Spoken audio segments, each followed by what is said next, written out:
어쨌든 많은 분들이 궁금한 건 이 관세 다음 카드가 뭘까? 저는 관환방주라고 생각하는데. 답이 정해져 있네요. 제가 뭐냐면, 대충 알겠는데요. 네, 다 아시겠죠? 좋습니다. 네, 환율 얘기 나올 거고요. 이제 한국에 대해서도 분명히 원화 가치 얘기를 할 거다라는 게 환이고요. 결과적으로 보면 트럼프 마음대로 하는 것 같은데 또 한편으로 생각해 보면 그 안에서도 교통 정리가 안 되는 것이 아닌가라는 생각도 들어요. 그렇게 봤을 때 미국 하고 그냥 알지?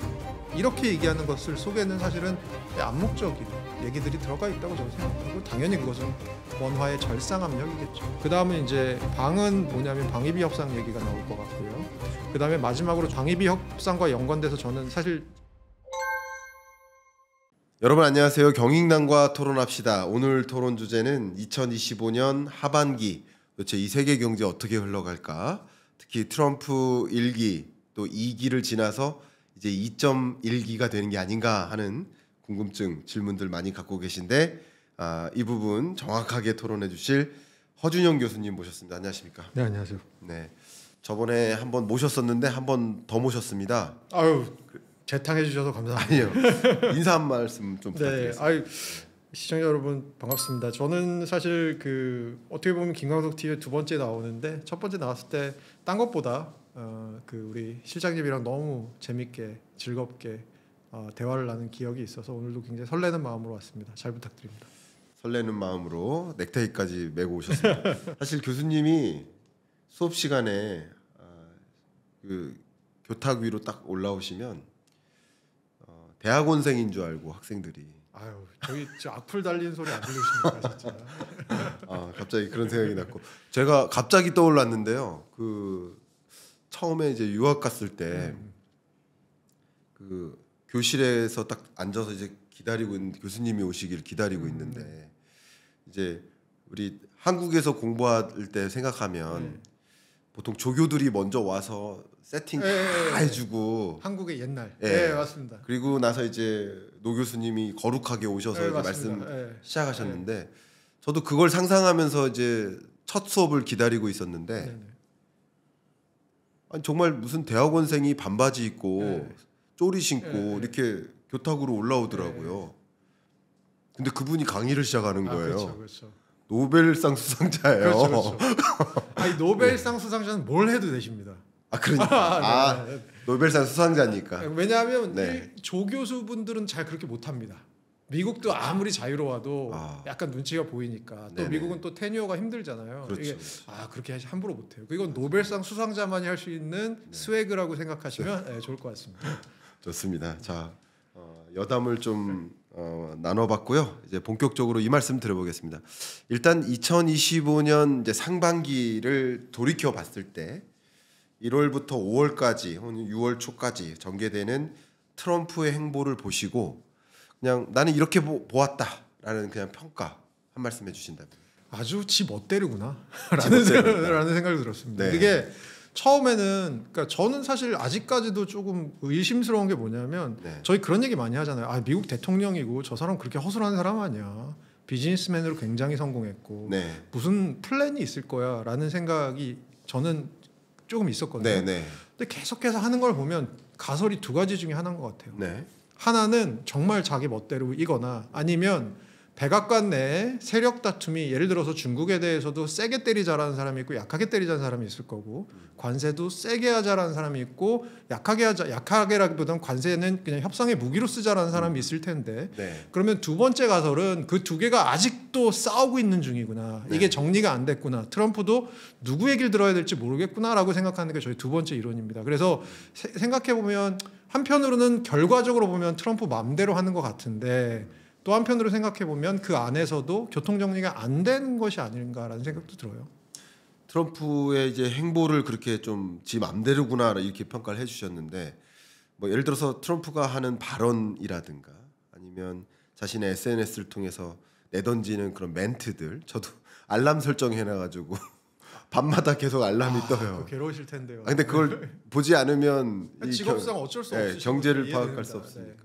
근데 그 멘트들을 보면 예를 들면은 미국 의회의 공화당 의원을 이름을 거명해 가면서 지적을 한다든가 이런 행보는 정말 역사상 그 어떤 미국 대통령이든 아니면 미국을 제외한 그밖에 어떤 나라의 대통령이든 있기 힘든 모습 아닙니까? 저 사실 그래서 트럼프 대통령이 약간 RPG 세계관이라고 생각해요. RPG. 예, 롤플레잉 게임의 세계관이라고 생각하는데 왜냐하면 이제 롤플레잉 게임의 세계관이 뭐냐면 나는 선이야.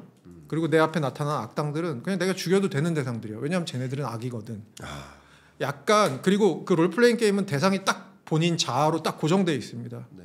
저는 사실 트럼프가 생각하고 있는 세계관이라는 게 그 사람이 상정하고 있는 세계라는 건 기본적으로 롤플레잉 게임 같은 세계관이 아닐까. 나는 네. 선이고 네. 내 행정부 캐비넷에 있는 사람들은 선이고 이 사람들은 아메리카 퍼스트를 위해서 일하고 있는 사람들이고 네. 나의 반대하는 모든 사람들은 심지어 그 사람이 공화당일지라도 나의 적이야. 그리고 잘못됐어. 그들은 악이야. 라고 생각하는 세계관에 있지 않나라고 생각하고 있습니다. 네. 제가 한 사람의 세계관에 대해서 이렇게 몇 분 동안 얘기 나눈 건 처음이긴 합니다만 그러면 이 질문을 드리고 싶습니다. 물론 뭐 확답을 할 수 없으실 수 있겠지만 우리는 한번 추정해 보는 거죠. 트럼프 미 대통령은 플랜이 있다 없다 어떻게 생각하십니까? 있긴 있다 없다. 그러니까 제가 보기에는 큰 플랜은 있는 거예요. 비전은 있는 것 같아요. 네. 가고 싶은 데가 부산인지 광주인지 목포인지는 정한 것 같아요. 중요한 말씀입니다. 네. 그런데 네. 거기를 어떻게 가야 되는지에 대해서는 네. 아직 구체적인 액션 플랜은 정하지 못한 상황. 그리고 그렇게 본인이 뜻하는 대로 따라오지 않는 상황. 여러 가지 상황들이 저는 그 상황이라고 너무 생각해요. 좋습니다. 그러면 일단 트럼프는 큰 플랜, 큰 그림은 있다. 그 큰 그림은 예를 들면 서울에서 출발해서 부산으로 가는 것이다. 근데 가기로 해놓고 곧장 가지 않고 나갔다 들어왔다가 쉬었다가 잤다가 뭐 예를 들어 이런 사람이다라고 이렇게 일단 평가를 해보면 그러면 여기서 두 번째 질문은 트럼프는 어떤 큰 그림을 가지고 있을까요? 트럼프의 다음 플랜을 좀 생각해 보는 건데 트럼프는 결과적으로는 어떤 모습을 지향하는 걸까요? 혹시 교수님 어떻게 보십니까? 제가 오늘 얘기를 너무 복잡하게 드릴 것 같은데 쉽게 해드리면 저는 네. 트럼프의 단기적인 목표가 있을 것 같고요. 트럼프의 조금 더 롱텀 플랜이 있다고 생각을 해요. 롱텀 플랜은 뭐랑 관계되는 거냐면 본인의 어떤 정치적인 부분과 관련되는 부분이 있다고 생각합니다. 단기적인 목표는 우선은 트럼프가 얘기하는 걸 저희는 좀 믿을 필요는 있다고 생각해요. 예를 들어서 네. 구조적으로 강달러인 게 문제야. 네. 미국 내에서 제조업 일자리가 사라지는 게 문제야. 중국이 문제야. 이런 것들에 대해서 시정을 하고 싶은 부분들은 분명히 단기적인 목표로 있는 것 같아요. 예. 근데 제가 자주 드는 비유 중에 하나인데 볼링 치세요? 볼링 가끔 칩니다. 볼링 칠 때 저희가 궁극적으로 하고 싶은 게 뭐죠? 핀을 10개 쓰러뜨리는 거잖아요. 네. 그죠? 예. 근데 그 핀을 10개 쓰러뜨리는 거에 대해서 오른손잡이 기준으로 눈앞에 스팟이 있잖아요. 네. 그거 2개 반 맞춰서 스핀을 약간 주면 핀이 10개가 잘 쓰러지도록 하는 중간에 그 스팟들이 있잖아요. 네. 제가 보기엔 트럼프가 노리는 스팟은 그건 것 같고 지금 말씀드린 네. 여러 가지 네. 중국에 대해서 시정 이런 거라고 생각하고요. 네. 저는 궁극적으로 트럼프는 정치적으로 공화당의 아이돌이 되고 싶어하는 게 첫째.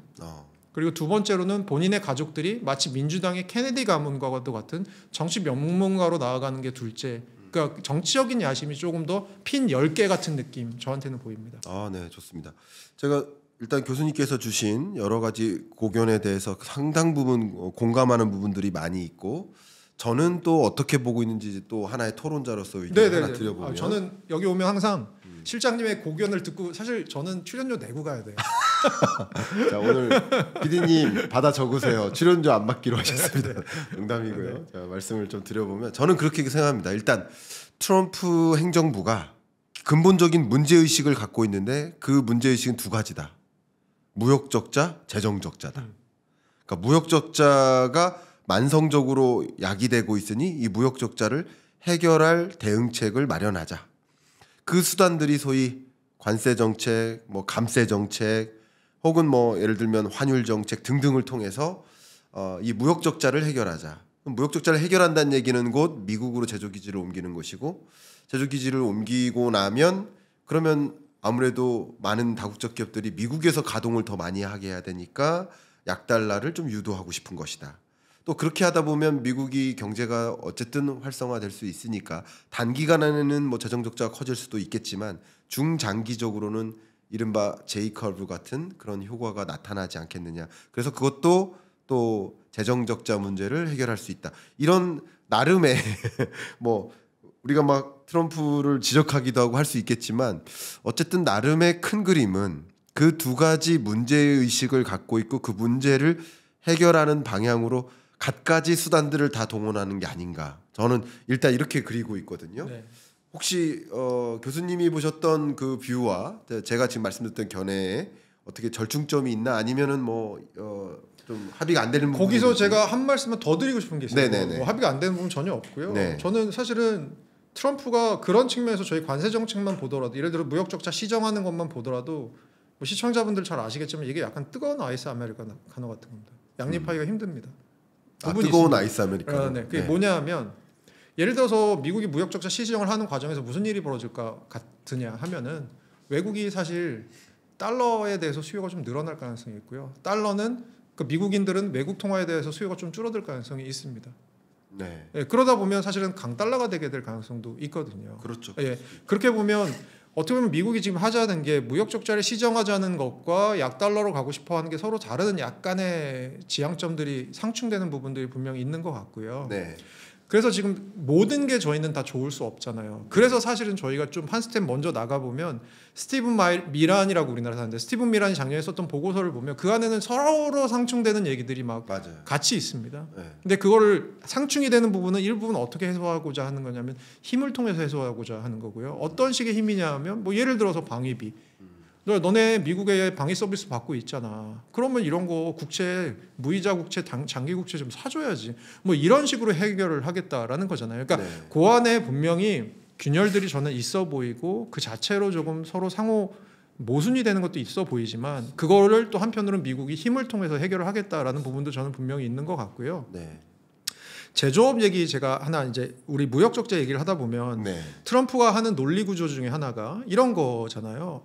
야, 달러가 너무 강세이다 보니까 이게 미국 기업들이 수출 기업들이 제조업 기업들이 많은데 여기가 가격 경쟁력이 안 생겨. 달러가 너무 강해서 미국 물건들이 너무 비싼 거야. 그럼 달러가 좀 약해져야 돼라고 얘기를 하는 부분이 분명히 있잖아요. 그래서 그 제조업 기업들을 조금 도와주기 위해서 달러가 약세가 돼야 돼. 또 한편으로는 아까 실장님이 말씀하신 것처럼 외국 기업들이 미국에 와서 관세를 먹이면 미국으로 들어와서 활동하겠지. 왜냐하면 관세 맞기 싫으니까. 그럼 미국에 와서 제조업 공장들이 생기고 제조업 공장들이 생기면 야, 너 그냥 거기 가서 일해. 굳이 대학 갈 필요 없어. 이게 메시지 중에 하나거든. 이게 미국적인 삶을 어떻게 보면 아메리카 이즈 백이라고 하는데 미국적인 삶을 복원하는 하나의 방식으로 보고 있는 것 같거든요. 네. 근데 되게 재밌는 게 제가 찾아봤어요. 미국의 제조업 일자리가 전체 일자리 중에 몇 퍼센트나 될 것 같으세요? 한 25%? 야, 굉장히 높게 잡으신 거예요. 네. 미국에서 제조업 일자리가 전체 일자리 중에 가장 큰 포션을 차지했을 때가 1979년인데 네. 그때가 20%였습니다. 그때가 야, 20%였습니다. 예. 그리고 나서 지속적으로 감소를 해서요. 작년인가 재작년 기준으로 9%입니다. 어떻게 보면 미국에서 지금 제일 많은 일자리는 서비스거든요. 네. 그리고 경제가 구조가 고도화되면서 서비스업 일자리가 늘어나고 제조업 일자리가 줄어드는 건 어떻게 보면 당연한 현상인데 네. 미국은 어떻게 보면 제조업 일자리가 우리나라가 15%예요. 지금 줄곧 줄어서 15%입니다. 네. 그러면 제조업 일자리가 9%인데 그 9% 중요합니다. 그리고 제조업이 차지하는 뭐 고용 너무 중요하죠. 근데 생각해 보면 그 9% 일자리를 늘리자고 지금 저걸 하고 있는 거고요. 그리고 트럼프 1기에 대해서 연구해봤던 경제학자들이 하는 얘기가 두 가지 중에 하나라는 거예요. 트럼프가 저렇게 관세를 매겨서 제조업 일자리가 실제로 느냐? 잘 안 는다가 하나. 두 번째로는 늘더라도 그 일자리를 유지시키는 데 있어서 실제로 그 일자리가 실제로 미국인들에게 가져다주는 부가가치보다 훨씬 더 많은 비용을 지불하더라. 미국 정부가. 한마디로 주판알이 잘 안 나온다라는 얘기거든요. 그러면 그렇게 미국 경제에 크게 들이는 거에 비해서 가성비 안 나온다고 저희 얘기하잖아요. 가성비 안 나온 일을 트럼프는 왜 할까라고 생각해 보면 제가 할 수 있는 유일한 추론은 정치적인 거. 정치적인 예, 본인의 정치적인 트라이엄프 때문에 저러는 거다라는 생각이 드는 거죠. 그러니까 아무리 주판을 두들겨 봐도 이렇게 하든 저렇게 하든 결과적으로 미국 경제의 긍정적인 효과가 덜한데 네. 뭐 제조업 일자리가 많이 늘어나거나 근데 이렇게 메시지를 던짐으로써 미국 내 유권자들로부터 더 지지를 받기 위함이다. 네, 저는 네, 그렇게 그게 생각을 정치적 하고요. 목적. 네, 그렇게 어쨌든 트럼프는 사업가냐 정치인이냐 물어보면 정치인인 거니까. 지금은 정치인의 정치인으로서의 자아를 훨씬 더 가중치를 둘 것 같은데. 그렇죠. 네. 그러니까 이제 정치인이니까 정치인답게 정치적으로 이 트럼프의 속내와 큰 그림을 그림 그려볼 필요가 있겠다라는 말씀이신 것 같아요. 네, 그렇죠. 그리고 궁극적으로는 공화당의 아이콘이 되고 싶어 하는 것 같아요. 좋습니다. 공화당의 아이콘이 되고 싶다. 자, 그러면 이 질문 드리고 싶습니다. 제가 이렇게 트럼프의 속내나 뭐 심리나 뭐 이런 걸 다 여쭤보고 저도 의견을 드렸었던 이 배경은 어쨌든 많은 분들이 궁금한 건 이 관세 다음 카드가 뭘까? 요거거든요. 네. 특히 25년 하반기 6월부터 전개될 또 다른 어떤 불확실성을 가져다 줄 어떤 변수가 있을까? 이게 가장 궁금한 건데 먼저 짧게 질문을 드리고 그것에 대해서 설명을 여쭙겠습니다. 관세 다음에 트럼프가 가져올 카드는 뭘 거라고 생각하십니까? 저는 관환방주라고 생각하는데 답이 정해져 있네요. 환, 방, 방. 주라고 생각하는데요. 제가 대충 알겠는데요. 네, 다 아시겠죠. 좋습니다. 네, 환율 얘기 나올 거고요. 네. 이미 나오고 있고 우리나라에서는 아직 명시로 나온 건 없지만 네. 시장에서는 5월 초에 대만을 상대로 대만 달러 절상해라라고 아마 주문했을 거라는 루머가 있었고요. 실제로 대만 달러가 많이 가치가 올랐고요. 네. 일본을 대상으로 지금 그 협의하고 있는데 서로 지금 양자가 붙어 있는데 미국하고 일본이 미국이 일본에 대해서 엔화에 대해서도 또 같이 얘기를 했을 거다라는 얘기가 있고요. 네. 그 다음은 이제 한국에 대해서도 분명히 원화 가치 얘기를 할 거다라는 게 환이고요. 네. 그 다음은 이제 방은 뭐냐면 방위비 협상 얘기가 나올 것 같고요. 그렇죠. 그 다음에 마지막으로 방위비 협상과 연관돼서 저는 사실 군사 전문가는 아닙니다만 주한미군에 대한 궁극적인 역할에 대한 얘기가 나올 것 같습니다. 네. 그 얘기는 이미 오늘 뉴스 기사에도 나오고 있고요. 그렇습니다. 마침 저는 이제 어떤 생각을 했냐면요. 그러니까 제2의 플라자 합의가 온다라는 이런 대주제에 있어서 느낌표 더하기 물음표입니다. 그거 궁금합니다. 네. 근데 온다라는 것을 가정했을 때 1985년 당시의 플라자 합의화는 전혀 다른 모습으로 플라자 합의를 하고 있다. 네. 이렇게까지 생각을 네네네네. 해요. 그러니까 말씀 주셨던 것처럼 한국과도 일본과도 또 대만과도 그밖에 여러 미국 입장에서 나름 우방국의 권역에 해당되는 나라들을 중심으로 다자간의 환율 협상이라기보다는 개별국 간의 환율 협상, 맞습니다. 환율 압박. 맞습니다. 그러니까 이게 이른바 제2의 플라자 합의가 아닌가라고 네. 생각을 하는데 마침 엊그저께 기재부에 그 그러니까 보도 자료도 아니고 보도 설명 자료가 올라왔어요. 네네. 그 보도 설명 자료가 뭐냐면 한국경제신문사에서 네. 보도를 냈는데 네. 지금 한국 기재부와 미국 측과 협의를 하고 있는데 그 협의가 환율 절상 압력을 제기했다라는 식으로 기사가 나왔나 봐요. 한경신문에. 그래서 나온 것에 대한 보도 설명 자료를 낸 거예요. 그 설명 자료는 뭐냐면 지금 협의 과정 중에는 있으나 원화 가치를 절상하라는 압력을 제기한 것은 아니다. 네. 그러니까 결론은 난 게 아닌데 네네네. 왜 낮다는 식으로 기사를 냈느냐. 약간 이런 식인 거예요. 이해 가시죠? 네네. 근데 이 얘기 속에 결론은 내진 않았으나 환율과 관련해서 미국 측과 협의하고 있다라고 한다면 그러면 원화 절상 압력이지 절하 압력이겠습니까? 설마? 그렇죠. 그쵸? 그리고 예를 들어서 실장님이 여기 계신 스태프분들이랑 중국집에 가셨는데 네.